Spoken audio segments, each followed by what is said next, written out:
నాన్న వేసుకున్న నల్లకోటు ఆ యువతిని లా కోర్సు వైపు నడిపించింది. తండ్రి చెప్పిన మాటలు న్యాయమూర్తి అయ్యేలా ప్రేరణనిచ్చాయి.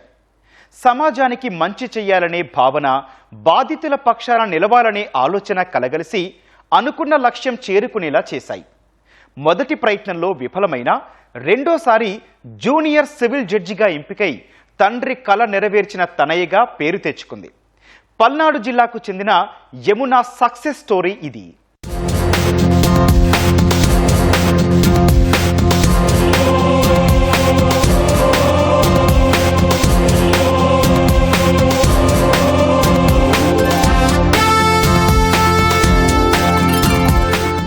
ఆడపిల్ల ఉంటే గుండెలపై భారంగా భావిస్తారు కొందరు.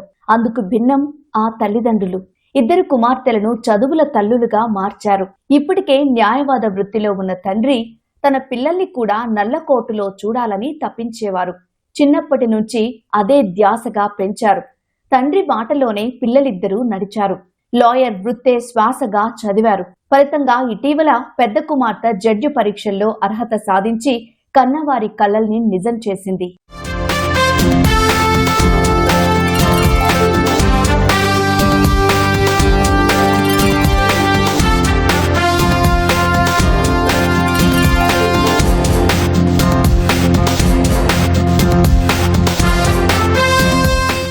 ఈమె యమున పల్నాడు జిల్లా చిలకలూరుపేట స్వస్థలం. రజనీ కుమారి, భాగ్యారావు దంపతుల కుమార్తె.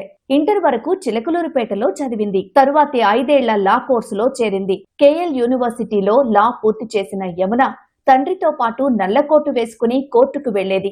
తండ్రి పర్యవేక్షణలో న్యాయవాదిగా పనిచేస్తూనే జడ్జి పోస్ట్ కోసం ప్రయత్నించింది. మొదటి ప్రయత్నంలో విఫలమైన రెండవసారి సివిల్ జడ్జిగా ఎంపికై సత్తా చాటింది.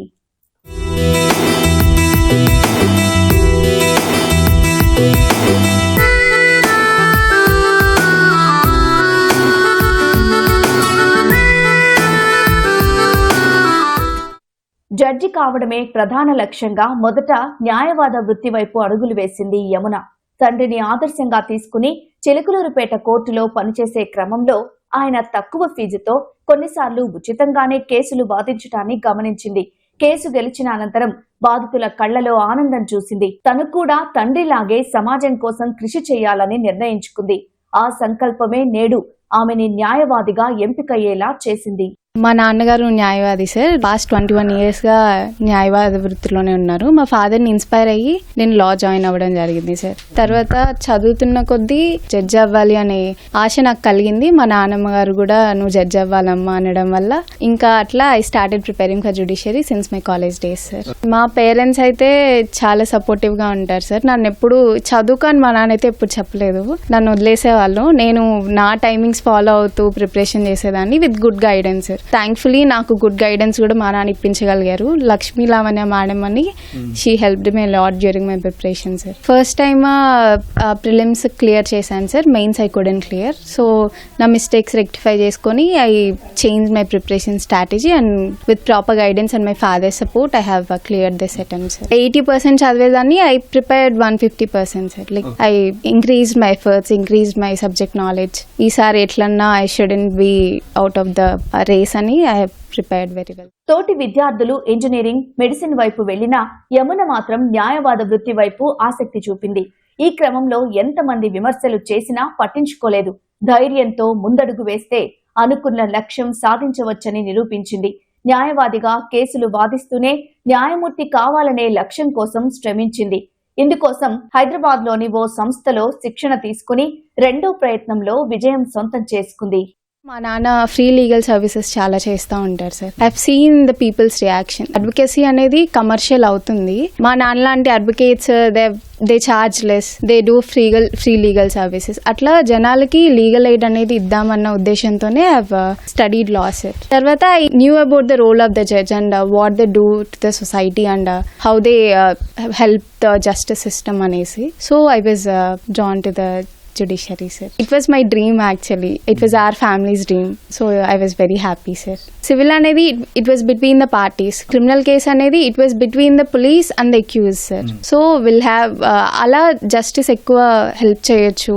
గెలిచిన తర్వాత అంటే I got some favorable orders, sir. Out of order వేసి injunctions తీసుకోవడం కానీ అటాచ్మెంట్స్ తీసుకోవడం కానీ అలా జడ్జెస్ అప్రిసియేషన్ కూడా గుడ్ ప్రెజెంటేషన్ గుడ్ ఆర్గ్యుమెంట్ అని చెప్పడం కానీ I felt really happy, sir. కుమార్తెలిద్దరినీ స్వతంత్రంగా జీవించేలా నలుగురికి న్యాయం చేసేలా తయారు చేయాలని అనుకున్నాడు తండ్రి భాగ్యారావు. ఆ మేరకు న్యాయవాదుల్ని చేశారు. తాను లాయర్ అయినప్పటికీ పిల్లల్ని మాత్రం జడ్జి స్థానంలో చూడాలనుకునేవారు. ఆ కళ పెద్ద కుమార్తె నెరవేర్చడం వల్ల హర్షం వ్యక్తం చేస్తున్నారు ఈ తల్లిదండ్రులు. న్యాయ వ్యవస్థ అన్నది గౌరవించబడుతుంది కాబట్టి ఆ న్యాయవాద వృత్తి జడ్జీలుగా బిడ్డలను చూసుకోవాలని అంబిషన్. బీటెక్ అసలు చెప్పేవాళ్ళని కాదు, కేవలం జ్యుడిషియరీ. లాయర్ అయితే ఈ గౌరవం ఉంటుంది, జడ్జి అయితే ఈ గౌరవం ఉంటుంది. మీ కాలం మీద మీరు నిలబడితే నలుగురు సహాయం చేయగలరు. ఆ అమ్మకి ఇట్లా అన్యాయం జరిగింది, ఇట్లా జరిగింది, మనం సహాయం చేయాలి. ఈ గోల్ తోటే నా ఇద్దరు బిడ్డలు ఆడపిల్లలు స్వాభిమానంగా గౌరవప్రదంగా బ్రతకాలి అనే ఒకే ఒక ఆలోచనతోటి ఈ వృత్తిని నేను ఎన్నుకున్నాను. బిడ్డలకు కూడా అందించాను. ఒక బిడ్డ సాధించింది, రెండో బిడ్డ సాధించడానికి సిద్ధంగా. గత 4 సంవత్సరాలుగా నా కోర్టు వర్క్ మొత్తం అమ్మాయి చేస్తే ల్యాప్టాప్ ఇచ్చేసి మా పలానా లీగల్ నోటీస్ ఉంది, నువ్వైతే ఎట్లా ఇస్తావు నీ భాషలో నువ్వు ఇచ్చేసే ఆమె వర్షన్. దాన్ని నేను డిక్టేట్ చేసి కరెక్షన్ చేస్తే రెండోసారి ఆ ఇబ్బంది ఉండేది కాదు. అసలు మామూలు చెప్పలేను నేను. అంత ఆనందం. ఇంటర్వ్యూకి వెళ్ళి వచ్చినాక మేము అసలు ఏమైద్దని టెన్షన్. అమ్మాయి మాత్రం అమ్మ నాన్న బాధపడద్దు, వస్తుంది ఈసారి. మాకు 2 పిల్లలు. అందరూ మా ఊర్లో ఎందుకు 2 లాయర్లనే చదివిస్తున్నాడు బావగారు అంటే, ఆయన సంపాదన కాదు, డబ్బు కాదు, ముందు చదివించి వాళ్ళు ధైర్యంగా బ్రతకాలి సమాజంలో. ఇప్పటికే సివిల్ జడ్జిగా ఎంపికైన యమున అంచెలంచెలుగా ఎదిగి భవిష్యత్తులో హైకోర్టు, సుప్రీంకోర్టు న్యాయమూర్తిగా రాణించడమే తన లక్ష్యం అంటోంది. సమాజం పట్ల బాధ్యతగా ఉండాలని చెప్పినటువంటి తండ్రి ఆలోచన, అలాగే స్వాభిమానం, ఇవన్నీ కూడా యమునను న్యాయ రంగం పైన మక్కువ చూపేలా చేసింది. ఇప్పుడు జూనియర్ సివిల్ జడ్జిగా ఆమె ఎన్నుకోవడం పట్ల కుటుంబ సభ్యులు కూడా చాలా సంతోషం వ్యక్తం చేస్తూ ఉన్నారు. తప్పనిసరిగా తన తండ్రి నుంచి వచ్చినటువంటి వారసత్వాన్ని, ఆ విద్యను ప్రజలకు ఉపయోగపడే విధంగా కూడా ముందుకు తీసుకెళ్తానని, దేశంలోనే అత్యున్నత న్యాయస్థానంలో పనిచేసే విధంగా కూడా తను తీర్చిదిద్దుకుంటానని చెప్పేసి యమున స్పష్టం చేస్తూ ఉన్నారు. కెమెరామెన్ కేశవతో పూర్ణచంద్రశేఖర్, ఈటీవీ న్యూస్, చిలకలూరిపేట, పల్నాడు జిల్లా.